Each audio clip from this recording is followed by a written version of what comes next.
Where do single men between the ages of 28 and 40 go on Saturdays? They're at home. Sorry, guys, you might want to lock your doors and windows. Disclaimer, this video was made for strictly comedic/artistic purposes. No offense is intended towards any individual featured in this video. Welcome back, friends. Now you'll find out what the subway and dating have in common, how many backup options a girl might have, and how to check this out. But first, don't forget to like and subscribe. Let's dive in. For $100? Probably. Yeah. I would. I'd never want to get cheated on. I wouldn't want to be the one getting cheated on. That's like embarrassing. So you would cheat for $100 though? Yeah, I want that cash. Yeah. I don't care. $100 is better than having a weird boyfriend. $100 is $100. I could care less. Yeah, at the end of the day. They don't want to be deceived, but they'll easily deceive their boyfriend. Quite an upbringing. This certainly doesn't reflect well on these girls. The next video captures another betrayal. You know why a lot of men laugh at women and treat us like we're idiots? Okay, no, they're not dicks.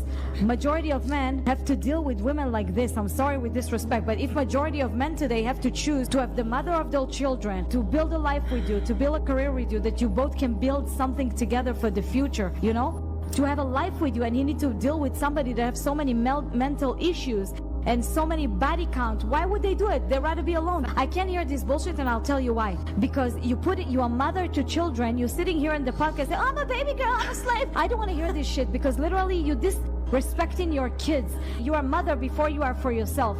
You are mother before you're something in this world. Before your career, you have a baby. It doesn't matter. It doesn't matter, because as soon as you have the baby, you're not living for yourself. You're living for the baby, not for yourself. Okay. Your baby and your kid is the most important thing. You're supposed to protect them, love them, and protect them. It's not put yourself out there and talk about their mother like that, because you're humiliating them. I'm embarrassed as a woman. I'm 27. I've been seeing an older gentleman. He's 43. He has a 4-year-old little beautiful daughter. I just noticed that he has become lazy with the prioritizing us as he used to. Like, for instance, my mom comes to town and flew in from New York to visit me, and I made it a point how important it was for him to meet my mother. And the whole week goes by, he's like, yeah, I'll meet your mom. He never meets my mom, and it's all excuses. Oh, I had my daughter. I don't want to hear these excuses.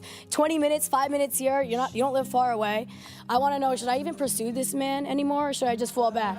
Let his old ass go ahead. That's what I'm like, yo. I'm like, dude, I'm like a blossoming flower, and he's like fermenting fruit. You're 27. Do you have any children? No, thank God. Not yet, not Do yet. you want children? Yeah, eventually. See, well, get with somebody who wants some kids. And I want to build with somebody. I don't want to be Right. See, he's built. Yeah. He is who he's going to be, and he showed it to you.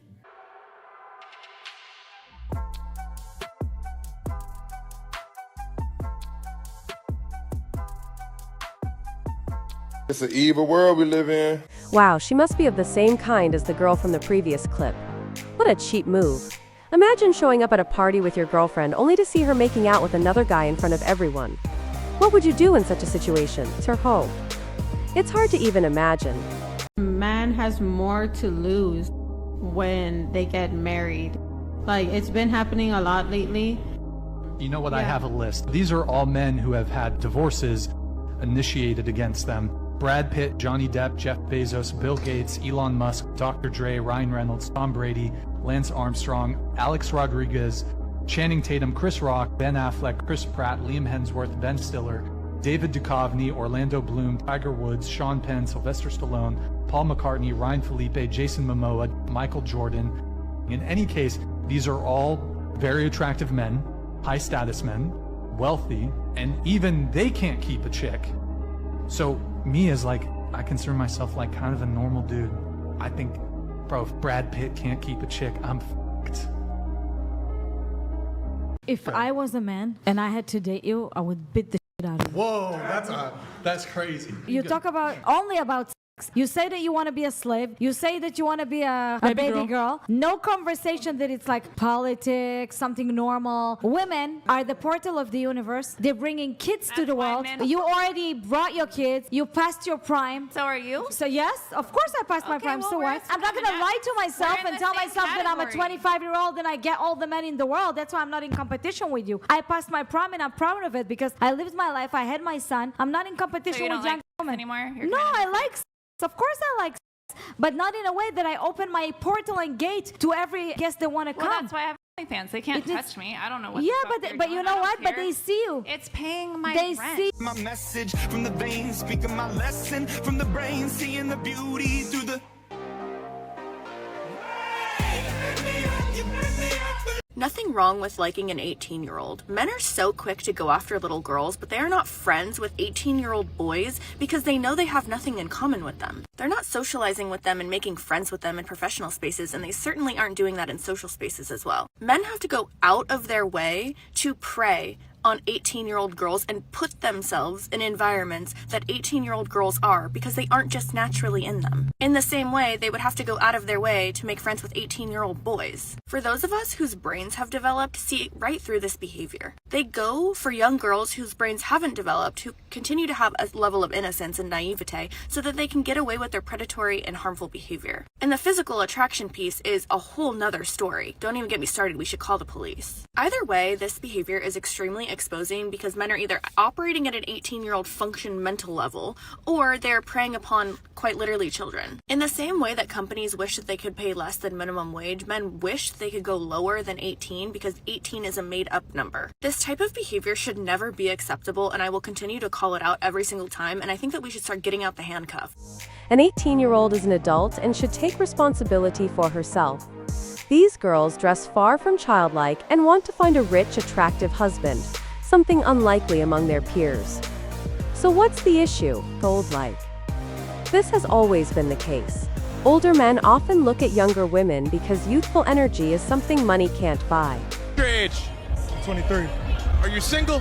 I'm in a relationship, but shorty keep playing with me right now. Well, how long you been with her? 4 months now. So how is she playing with you now? She talking about she outside right now, but I'm outside too, as you can see. So we're gonna see what she on. What do you mean she's outside? She just sent me a text and said she outside. So if she really outside, I'm outside too. She went out without you? She was in Vegas. I tried FaceTiming her. She ain't answer. I said, all right, bet, it's cool. I'm gonna let you rock. I'm gonna do my thing. Then she wanna text me and say she outside. So if you outside, I'm outside too, sweetheart. It's cool.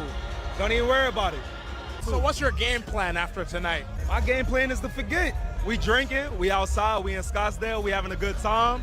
I'm gonna do my thing. And if a shorty comes up to you and says you're cute? It's been happening.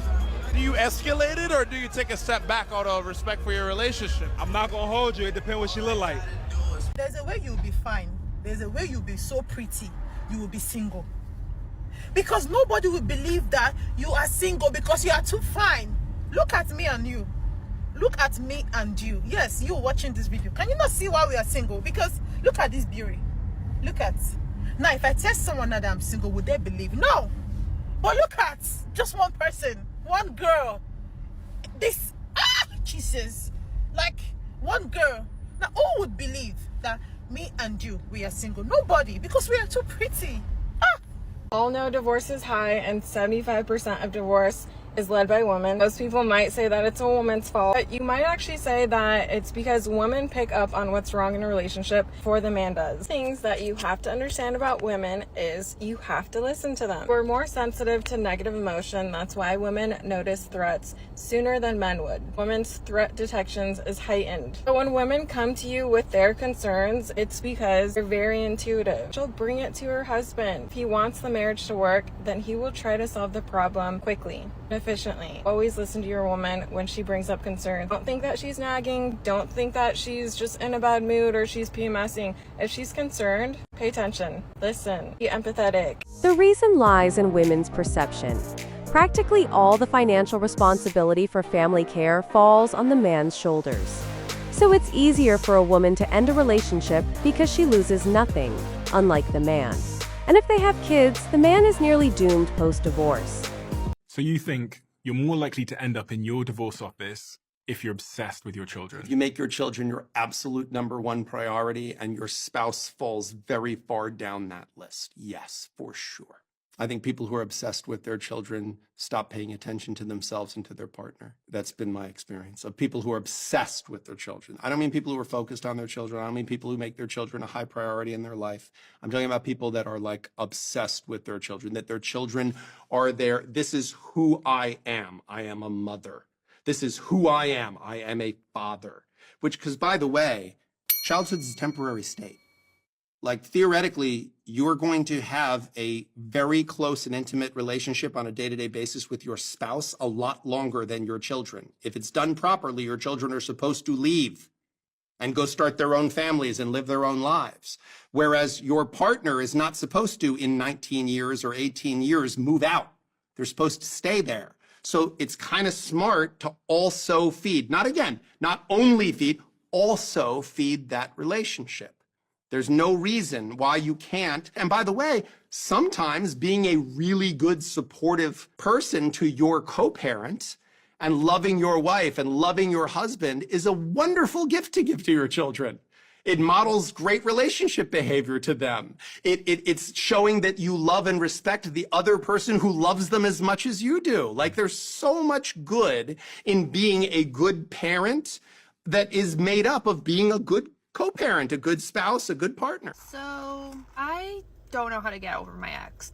I admitted it. It's been like 5 months since my breakup, and when I tell you that I wake up every day with the most crippling anxiety of my life, I would not be lying. I have tried everything. People say make more friends. I've made so many friends, and it just doesn't fill the void that I have. People say get new hobbies. I joined golf. I'm doing skating. I joined a gym for the first time in my life. I really started doing more art stuff. Still cannot get over my ex. And then people say, well, maybe just move. Switch up your environment, switch up your space, you know?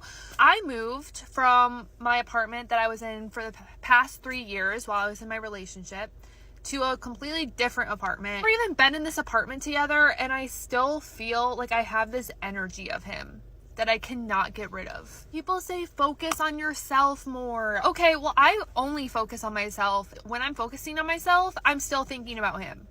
My favorite is when people say, well, maybe go on different dates. Like, sometimes to get over someone and like move on, you have to like move on with someone else. I've went on 10 to 15 dates over the past 5 months. I'm not even joking. I'm on a break right now, but like, that's how many dates I've been on. And dates are the worst. I come home feeling so depressed, just horrible about my life, and then I like really want to go back to my ex. I just don't think that's working for me either.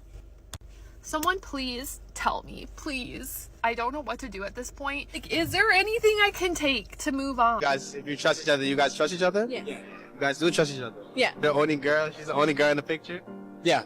He's the only guy in the picture? Yes. I'm gonna switch phones for 60 seconds to see if you guys actually trust each other. question, huh? We trying to go first? We're walking away. I have no problem. I'll switch phones. Yeah, we can switch phones, but I don't know. It's not gonna be that exciting, I promise. yeah. A little bit, bro. I ain't gonna lie. Messages and stuff like that. I'm gonna go to DMs. DMs on Instagram. Make sure everything is looking good, bro. You're the only guy in the picture. Bunch of girls. Who's that? Notre Dame. You look amazing. Oh, that is not good. Is that? Yo, I'm not doing that. yo, it's alright. It's all good. I bet when we go through your phone will have stuff like that, and you won't be grabbing your phone away like that. You can see what I know you won't be grabbing your phone away, walking away and stuff like that. She has another guy on her phone telling her she looks amazing. I have a couple of guys. Yeah, but you responded back, you were hard in the messages. You were looking for drama, but yeah. Alright guys, well, have a good one. For this woman, it seems like a game. She feels no shame, and one can only admire her boyfriend's patience. We don't know the whole story, but in the video, it's clear he's stunned. Do you think this girl deserves forgiveness? I can't shake the thought of how I see us in my head. Somehow, I don't even understand. Feels like I know you. Late night, I'm staring at my screen again. Do you feel me? Women do not like men. And the reason that most women don't like men is because these men try to hold them accountable and don't let them play the victim. You have to understand that a lot of women will intentionally date piece of shit men just so they don't have to have accountability in their behavior in the relationship, because it takes two to tango. And then these women come across my page and assume that because of what I talk about, I'm against them. But the reality is that everybody is sick of the excuses for your poor behavior. No one is trying to invalidate your experience. We're just trying to tell you that you played a part in the downfall of how your life is and the things that you've gone through.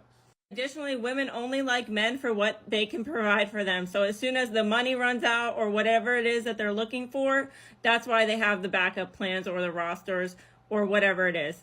You have to understand, if you learn anything from my platform, is that women do not hang around people that do not validate them. This goes for friendships and romantic relationships. And they don't even realize that it's happening 9 times out of 10. Because the only reason that women stay friends with women is, one, if they don't like the same man. Like, as soon as 2 girls like the same boy, that's the end of the friendship. Or the other scenario is like, if one girl is a hoe and is out here having a roster and the other friend's like, nah, I'm just going to hang out with my boyfriend, or I'm going to be single and work on my career. That's also not going to work. And why is that? It's because those 2 people are not validating each other, which is why women cannot stand men. Men will hold them accountable. Men will make them honest. Men will tell them shit that they don't want to hear, just like you'll tell them, you know, the lashes are ugly, the makeup is ugly, all the bullshit that women do is ugly, and they don't want to hear it because you're not validating them. And women will preach all day long that men are the ones that hate women, but at the end of the day, I have to wonder if women really hate men because, well, you're not agreeing with them. Okay, bye. So you really decided to take me out on a date to Subway? What's wrong with Subway? Do you not have money for something nicer? What a polite question to ask on a first date. I thought we were gonna go do something else on this. I do have money. I just don't have high faith in you. Oh my. Why would you say that? I feel like you're in it for the money and not for me. Of course I'm in it for the money. Well, never let it be said that they weren't being honest. See, that's why I brought you to Subway.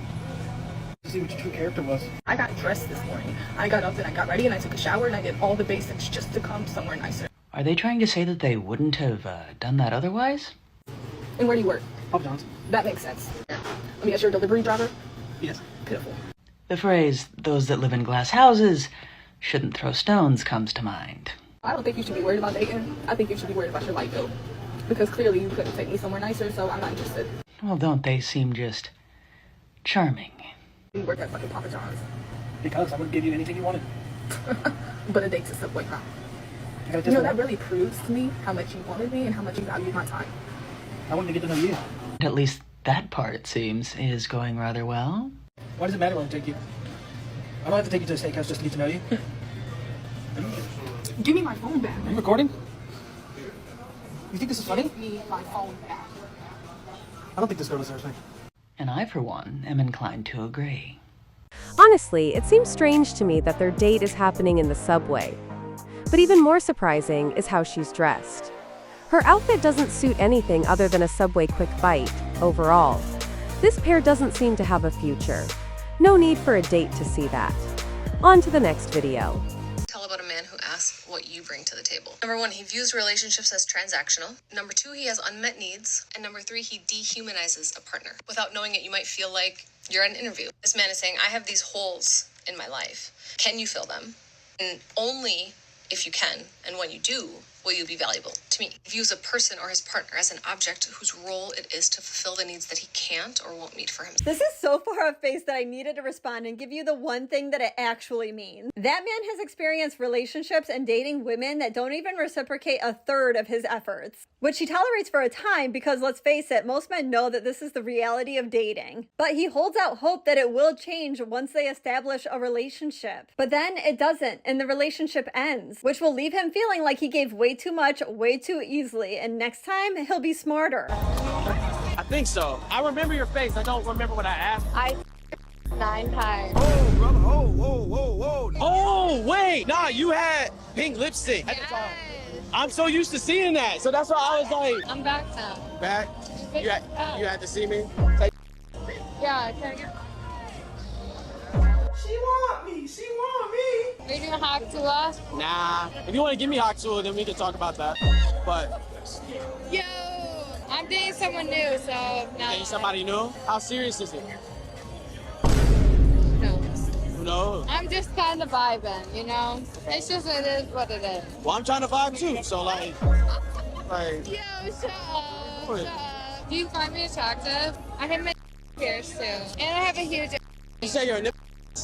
Yeah. You see? No, I'm not gonna show you. My boyfriend's behind me. I beg your pardon. Well, until it gets too serious, let me get your number. I know your little boyfriend, he waiting, but send me up, all right? All right, back. So. Oh my God, you're so hot. All right, thank you. Love you. At least you're honest. Oh my God, he's in his bag. And you pay this every month?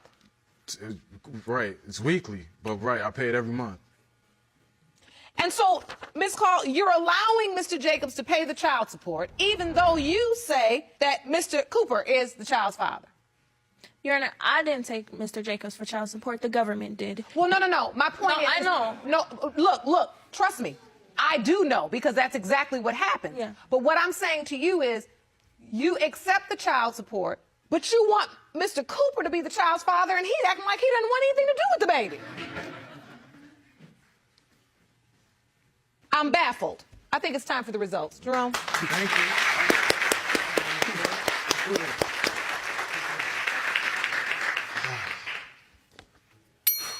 These results were prepared by DNA Diagnostics, and they read as follows.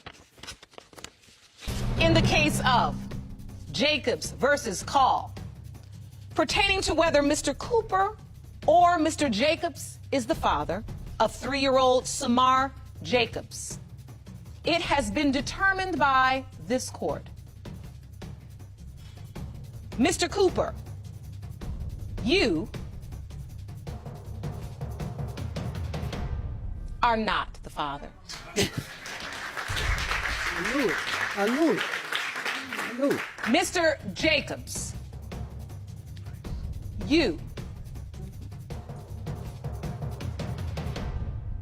are not the father. What the? Oh, hold up, wait a minute, calm down. Whoa, review that. You say what? Miss Call, you don't seem that surprised. I've sat this bench long enough to know a real reaction. You're not surprised. There's a couple more people. A couple more people. Yo, what? I was lying. Okay. Look, it's ain't no shame in the game now. I mean, the results are in. Do you know where these men are? This may require some research on your part, because your baby deserves to know who his father is. Mr. Jacobs. Now, you know you should listen to your mama. Yeah. Right? Yeah. You've got a situation on your hands where you're going to have to return to your home state. You are going to have to petition the court in that state to see if the court will allow you to remove your name from the birth certificate, and there's no guarantee. You young people need to get it together. You know, I call you young people because you are. But you're adults. Are we clear? Yes, ma'am. Court is adjourned. What an interesting situation. A naive woman tried to push paternity onto 2 practically random men and even used the government as cover. Unbelievable. Imagine your ex demanding child support for a kid that isn't even yours. In this case, justice was served. But unfortunately, it doesn't always happen.